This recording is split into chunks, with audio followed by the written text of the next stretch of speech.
As you'd expect, they have a focus on dealing with range damage, and that's where they're the most comfortable, but they can hold their own face-to-face if it comes to it. They're one of two classes to have direct control over a companion pet, with hundreds of families or variations to tame out in the wild. And aside from their powerful ranged attacks, they have a selection of traps to damage, slow, weaken, or otherwise debilitate anyone or anything unfortunate enough to spring them. They're arguably the masters of kiting in the Burning Crusade, and fighting against them is like chasing the greased-up deaf guy. The Beast Mastery tree focuses on improving the combat capabilities of your pet, and is far more powerful in the expansion. Marksmanship holds powerful ranged attacks, and Survival, aptly named, increases your survivability, and also utility, and support to teammates. It receives some updates to core functionality, such as the Dead Zone. This will largely depend on how Blizzard does BC Classic, as this was in patch 2.3, but the Hunter's Dead Zone was nearly eliminated.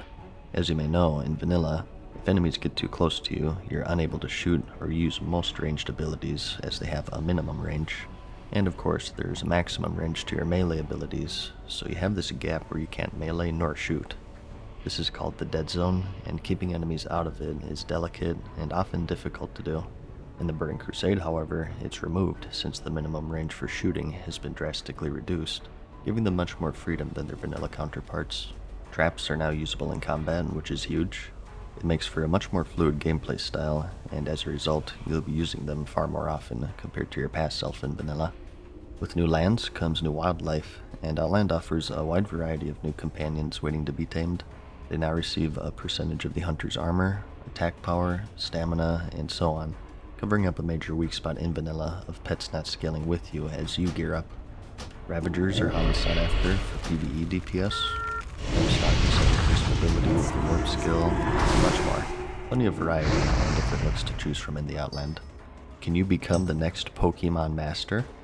A pet peeve of yours during vanilla may be the fragility of your companion, whether it be from PvE or PvP, as they die quite quickly to incidental AoE damage. You'll be happy to know that one of the many new pet talents is Avoidance, which decreases area of effect damage taken by 50%. You're not immortal, and you still have to keep an eye on them, but overall, a huge improvement in survivability. For ability roll call, first up we have Steady Shot. Hunter gameplay and rotations can be described as being pretty stagnant. Unlike many other classes, they have no killer spell, and their gameplay boils down to auto-shooting until arcane, aimed, or multi-shot come up, depending on your situation, build, or activity.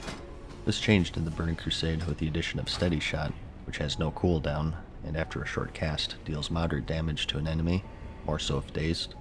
Today, this ability is